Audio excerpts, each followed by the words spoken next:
Assalamualaikum warahmatullahi wabarakatuh. Sebelumnya perkenalkan nama saya Hiro Baikyar dengan NPM 2517051038. Saya ada di kelas A. Pada kesempatan kali ini saya akan membahas soal mengenai perangkat input dan output. Nah, diberikan sebuah gambar namanya block diagram of an external device. Nah, di begini soalnya, kalau seorang teknisi menemukan bahwa sebuah sensor atau perangkat eksternal itu terdeteksi oleh sistem ready pada status signal. Namun, data yang terbaca oleh komputer tidak pernah berubah meskipun kondisi lingkungan fisik sudah dimanipulasi. Berdasarkan diagram tersebut, komponen manakah yang paling mungkin mengalami kegagalan dalam menjalankan fungsinya? Jadi sensornya itu nge-freeze lah. Nah, ada beberapa jawabannya yang salah satunya itu yang benar. Yang pertama itu ada namanya yang A, input output modul karena gagal melakukan word transfer ke arah CPU. Yang B, kontrol logik karena gagal menerima sinyal kontrol dari I/O modul.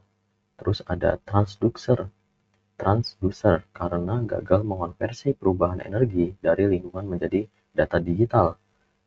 Atau yang D nih, buffer karena tidak mampu menyimpan data sementara sebelum dikirim ke I/O modul. Nah, berdasarkan gambar ini, jawaban yang tepat itu adalah yang C, yaitu salahnya adalah di transducer karena gagal mengonversi perubahan energi dari lingkungan menjadi data digital. Oke, akan coba saya bahas mengenai kenapa bisa jawabannya adalah yang transducer ini. Oke, pada gambar ini itu menjelaskan struktur internal dari perangkat eksternal atau peripheral, ya seperti keyboard atau printer atau sensor lah. Pada kasus ini kan sensor. Dan bagaimana ia itu berinteraksi dengan I/O modul yang ada pada sistem komputer utama. Nah, perangkat eksternal ini itu berfungsi sebagai jembatan antara lingkungan fisik yang di luar lingkungan fisik dengan sistem digital komputer melalui tiga komponen utama, yaitu adalah kontrol logik atau logika kendali. Bagian ini bertindak sebagai otak dari perangkat eksternal tersebut. Nah, ia ini menerima perintah dari I/O modul. Dari I/O modul ini untuk menentukan operasi apa yang harus dilakukan. Ya, misalnya aja kayak mulai membaca data atau berhenti mengirim data. Jadi dia ini sebagai penerima sinyal kontrol. Terus untuk mengirim sinyal status. Jadi ia ini akan memberikan laporan balik ke I/O modul mengenai kondisi perangkat saat ini. Misalnya ya perangkat siap atau sibuk atau sedang mengalami error. Nah, itu adalah tugasnya ini untuk mengirim sinyal status. Terus ada namanya buffer atau bahasa Indonesianya adalah penyangga lah. Karena uh, karena adanya perbedaan kecepatan yang drastis antara CPU yang sangat cepat dan perangkat fisik yang lambat, dibutuhkan sebuah namanya buffer. Nah, ini bisa sebagai penyimpanan sementara. Buffer ini menampung bit-bit data yang akan dikirim ke I/O modul atau data yang baru saja diterima dari I/O modul. Nah, dia juga bisa dijadikan sebagai sinkronisasi. Hal ini itu memungkinkan data yang dikumpulkan terlebih dahulu sebelum dikirim secara massal, sehingga CPU itu tidak perlu menunggu setiap bit data yang masuk satu persatu dari lingkungan luar. Nah, di sini itu ada namanya transducer atau pengalih lah. Nah, ini tuh adalah komponen yang paling unik pada perangkat eksternal karena ia itu bersentuhan langsung dengan lingkungan luar. Nah, misalnya aja kayak konversi sinyal. Nah, transducer ini itu mengubah data unik dari lingkungan, ya kayak seperti tekanan tombol keyboard atau gelombang suara atau suhu panas lah. Nah, itu menjadi sinyal elektrik digital yang bisa disimpan di buffer ini. Nah, dia ini juga bersifat dua arah ya. pada perangkat output kayak speaker. Nah, transducer ini melakukan hal sebaliknya, yaitu mengubah data digital dari buffer menjadi gelombang suara. Nah, udah tepat kan bahwa transducer ini yang bermasalah ketika pada kasus ini pada satu signalnya itu malah nge-freeze lah. Oke, terus dalam diagram ini aliran data dari luar ke dalam itu adalah lingkungan, habis itu adalah ke transducer, habis itu ke buffer, dan ke I/O modul. Nah, jika status perangkat adalah ready, kayak di kasus tadi itu, berarti jalur komunikasi antara kontrol logik dan I/O modul bekerja dengan baik. Namun, karena data tidak berubah atau statis saat kondisi lingkungan berubah, titik masalahnya itu ada pada tahap awal konversi data. Nah, konversi data tersebut itu adalah peran dari transducer ini. Jadi, transducer ini bisa dibilang sebagai penerjemah antara dua fisik dan dunia digital. Nah, itu ada namanya input. Dia ini input, yaitu adalah untuk perubahan fisik kayak suhu panas, tekanan, dan gelombang suara. Terus ada namanya output, yaitu sinyal elektrik yang merepresentasikan nilai digital. Jika transducer ini tuh macet atau rusak, ia itu akan terus mengirimkan nilai yang sama ke buffer. Nah, sehingga komputer itu hanya akan membaca data yang itu-itu aja. Nah, terus fungsi buffer ini apa? Yaitu fungsinya adalah untuk menampung data hasil konversi transducer tadi. Karena kecepatan transducer biasanya sangat lambat dibandingkan kecepatan transfer ke I/O modul, buffer ini memastikan bahwa masih ada gitu loh data yang siap diambil kapan saja oleh si I/O modul tanpa mengganggu proses konversi yang sedang berjalan. Nah, terus kalau si logika kendali ini itu hanya mengatur lalu lintas. Jadi kapan data dikirim, apakah perangkat sibuk atau enggak. Nah, ia ini tidak peduli dengan isi datanya selama ia bisa mengirim sinyal status ke I/O modul. Maka secara prosedural perangkat dianggap bekerja meskipun data di dalamnya salah karena kerusakan transducer.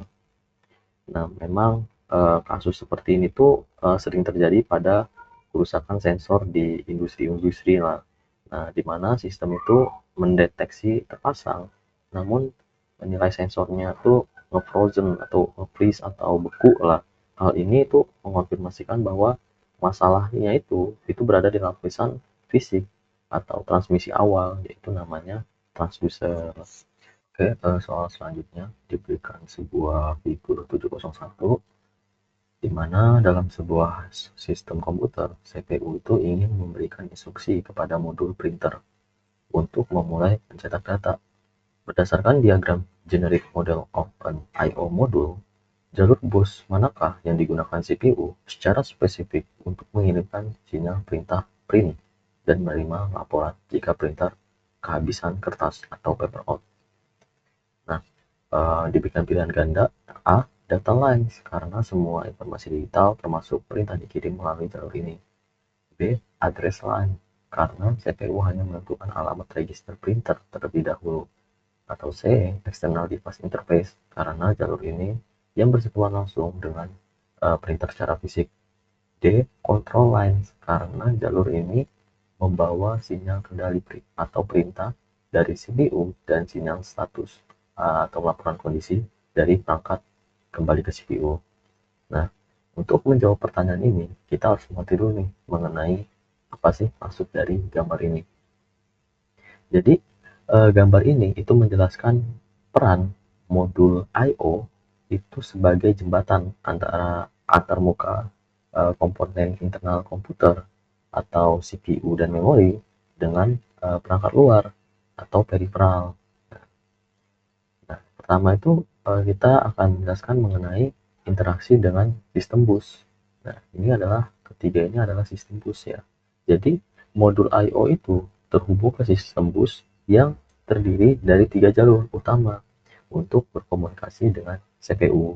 Itu ya 3 ini. Nah, address line yang paling atas ini atau jalur alamat itu digunakan oleh CPU untuk memilih atau mengaktifkan modul I/O atau perangkat peripheral tertentu yang ingin diakses. Terus, kalau data lines atau jalur data itu yaitu adalah jalur utama tempat data mengalir bolak-balik antara modul I/O dan sistem utama. Sistem utama itu yaitu ya CPU dan RAM ya. Terus ada namanya control lines atau jalur kendali, di mana ini tuh digunakan untuk mengirimkan sinyal perintah ya seperti read dan write gitu, dan menerima sinyal status dari perangkat. Nah, yang ini antar muka ke peripheral atau links to peripheral device. Di bagian bawah modul ini terdapat jalur yang menghubungkan modul ke berbagai perangkat. Nah, ini tuh dihubungkan berbagai perangkat eksternal yang seperti keyboard, mouse, monitor, atau juga disk juga bisa. Nah, jalur ini tuh menangani komunikasi spesifik yang dibutuhkan oleh perangkat tersebut, di mana modul I/O akan mengirimkan sinyal kontrol ke kontrol logik perangkat eksternal dan bertukar data melalui si buffer. Nah, jadi jawaban yang tepat untuk kasus ini adalah yang bagian control line, karena control line ini sudah dijelaskan ya bahwa ini merupakan jalur kendali, dan jalur ini tuh ya bisa untuk membawa sinyal kendali atau sebuah perintah dari CPU, dan sinyal status berupa print tadi itu sebagai laporan kondisi dari perangkat kembali ke CPU. Jadi jawaban yang tepat itu adalah yang D. Diberikan sebuah pertanyaan, yaitu adalah salah satu fungsi krusial dari modul I/O adalah data buffering.